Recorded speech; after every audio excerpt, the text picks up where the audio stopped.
Hello everybody and welcome to video number 2, and we will be starting here with number 7. Number 7 is asking to figure out what all of these logarithms are equal to. And in the directions it says fill in the blank by first writing the following in exponential form. And remember, as I've said a lot in class recently, logs are or equal to exponents. So whenever you see a problem where it says log is equal to something, this blank will always be your exponent because that's what you're looking for. So if I thought about rewriting this in exponential form, my base of this logarithm is 3. I don't know what the exponent is, but I do know it equals 81. So the number that would make sense in this blank would have to be 4 because 3 to the 4th is 81. If I look at part B and I think that logs are or equal to exponents, that means that this blank again is my exponent. My base is 2. I don't know what the exponent is, but I do know it's equal to 1/8. The only way that we can get an integer to change to a rational number is if my number here is a negative exponent. So because 2 to the 3rd is 8, 2 to the negative 3rd must be 1/8. Because 2 to the negative 3rd is 1 over 2 to the 3rd, which is 1 over 8. So my exponent is -3. For part C, again, I want this to be an exponent. That's my answer. Logs are exponents. My base is 5. I don't know my exponent, but I know my answer should be 1. 5 to the what is equal to 1? Well, it's the number that no matter what, any base raised to this power is always 1. As you may recall, anything to the 0th is always 1. So my exponent I'm looking for is 0. Number 8 says condense the logarithm expressions to a single logarithm. So we want to go from separate logarithms to a single logarithm. And the first thing we want to do is focus on the coefficients in front of the logs. So to condense it or get them out of the way, we want to raise them as an exponent. So it would be ln 2 to the 3rd plus ln 3 to the 2nd minus ln 4 to the 1/2.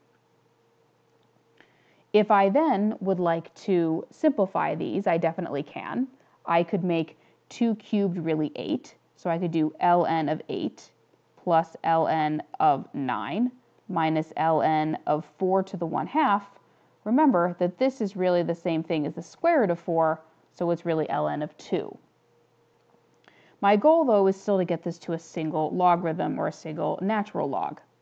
So when I'm adding, or the sum of 2 separate natural logs, this is the same as the ln of the product of 8 and 9. When I subtract a natural log, that really means the division. So this would really be a single natural log of 8 times 9 divided by 2, which could even better be written as the natural log of 72 over 2, or just the natural log of 36. Now, the natural log of 36 is an actual decimal, but I'm going to leave my answer exact. Part B, I'm going to take 3 separate logarithms and make them into a single log like I did on part A. First thing I'm going to do, though, is worry about the coefficients and make them exponents. So we have log of x minus log of y to the 7th minus log z to the 1/2. So now, because I have a logarithm in front, this is always going to be on the top. So if I want to make this into a single log, my x is going to be in the numerator. But because I'm subtracting both of these, both the y to the 7th and the z to the 1/2 would be in the denominator, because when I'm condensing, separate log subtractions ends up being a single log with division. The last thing I could really do is I could change the z to the 1/2 to really be the square root of z. So I would say a good final answer here would be log of x over y to the 7th square root of z.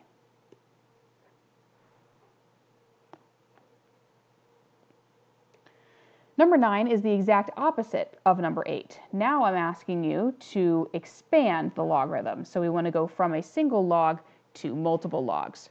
So we're going to be going backwards here. If I'm doing logarithm of a product, that is the same thing as the logarithm of a squared plus the logarithm of b. Now, if I'm dividing, if I'm doing a product up here and a quotient down here, I am really subtracting the ln of the cube root of c. If my goal is to keep expanding it, though, I want to move the exponents down to the front if applicable. So this would become 2 ln of a. There's no exponent other than 1, so this would remain ln of b. This, though, right now, is ln of c to the 1/3 technically. On the last page, just like, if I go back for a second, just like the square root of z is the same as z to the 1/2, the cube root of c is the same as c to the 1/3. So if I bring this exponent in front, I have expanded this as much as possible, and this would be my final answer, minus 1/3 ln of c. So all the exponents are now in front. Part B, log base 3 of a product. So if I want to expand this, the log of a product is the same as the sum of two separate logs.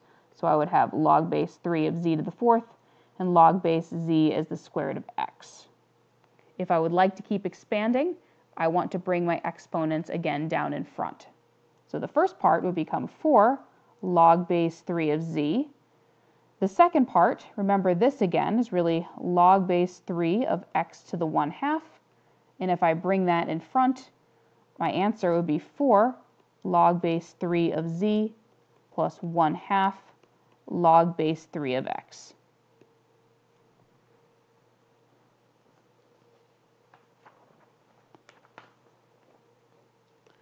Part 10, rewrite log of x equals 2 in exponential form. The reason that I put this on the review is to remind you that when you see a log and you want to change it to an exponent, you need to think about what the base is. Whenever you see a regular log, you assume that it is base 10. So the base in this problem is 10. Logs are exponents, so my exponent is 2, and that equals x. This would be rewriting the log as an exponent. Yes, that does say x equals 100, but I'm not going to put it like that because I'm just rewriting it. Number 11, when you see e to the x equals 8, and you want to write it in logarithmic form, the base of this is e, the exponent is x, and it equals 8. Now, if we would like to write this as a log, technically we're thinking because ln is the inverse of e, it's technically ln base e of 8 equals my exponent of x. Because you remember, this is the exponents and logs are exponents. Now, if something is bothering you a little bit, I understand. We usually don't write base e. Usually ln is assumed. So I would say a better answer is just ln of 8 equals x. Number 12 says, find the following information and graph at least 2 points, probably more in this case, of the exponential function y equals 2 to the x minus 1 plus 3. And so before I answer any of these questions, I'm going to go ahead and make a table, and because my graph is just exponential, I'm just going to go straight to a table because we don't need to convert anything. You can pick as many or as few numbers as you want. I'm just going to be safe and do -2, -1, 0, 1, 2 to make sure I have enough values. And I'm just going to do a little plug and chug here. I'm going to go 2 to the -2 minus 1 plus 3, 2 to the -1 minus 1 plus 3, 2 to the 0 minus 1 plus 3, 2 to the 1 minus 1 plus 3, and then 2 to the 2 minus 1 plus 3. So this is really 2 to the 1st plus 3, so that will be 5 is my output. 2 to the 1 minus 1 is really 2 to the 0th. 2 to the 0th is 1 plus 3, so my output is 4. 2 to the -1st plus 3. 2 to the -1st is really 1/2 plus 3, so my output is 3.5. So I have an output of 5, 4, and 3.5 so far. This is 2 to the negative second plus 3, which is really 1/4 plus 3, because 2 to the second is 4, so the reciprocal will be 1/4. So that's really 3.25. And then this is really 2 to the negative third plus 3. So that's really 1/8 plus 3, which would be 3.125 in the calculator. So now if I come over here to my graph, I'm going to graph these 5 points. Negative 2, 3.125 is just a little bit above 3. Negative 1, 3.25, a little bit higher. 0, 3.5, a little bit higher than that. 1, 4, now we're making some progress. And then 2, 5 would be here. And exponential graphs, remember, start slow and rise very quickly. So my graph looks like it's getting really close to this line and then skyrocketing up, which makes sense with the definition of exponential. Now that I'm looking at my graph in red, my domain is from negative infinity to positive infinity. This graph looks like it does not cross this line, y equals 2. So my line I can't cross must be y equals 2. The reason it's y is because it crosses the y-axis here. The range then must be from 2 to infinity, not touching 2, however.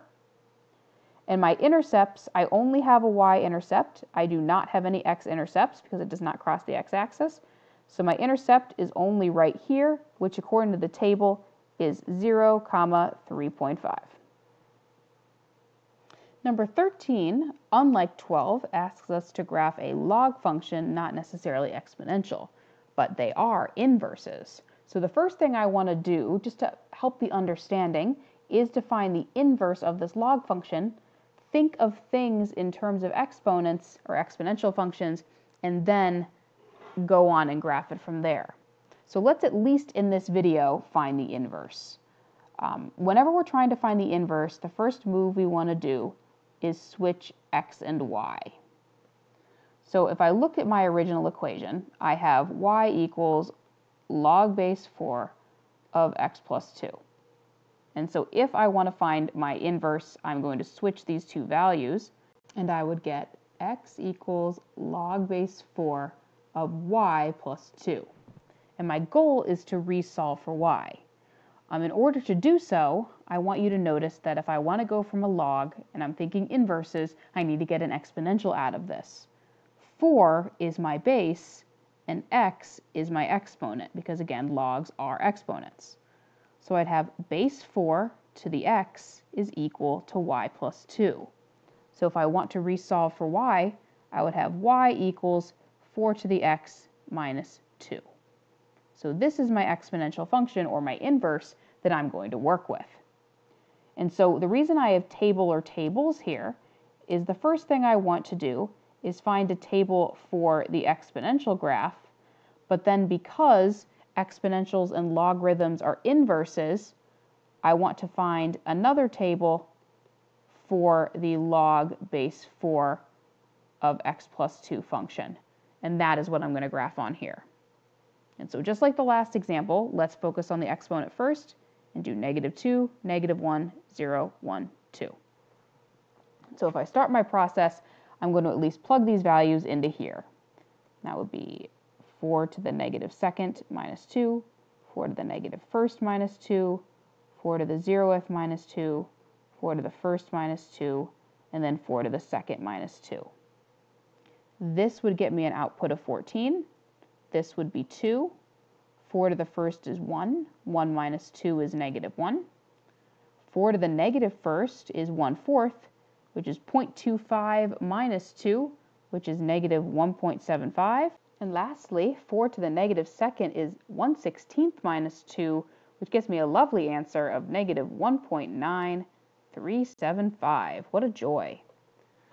So, on the next video, I'm going to continue with getting this from an exponential to a log, graphing it on here, and then answering these questions. So please continue with me on video number 3.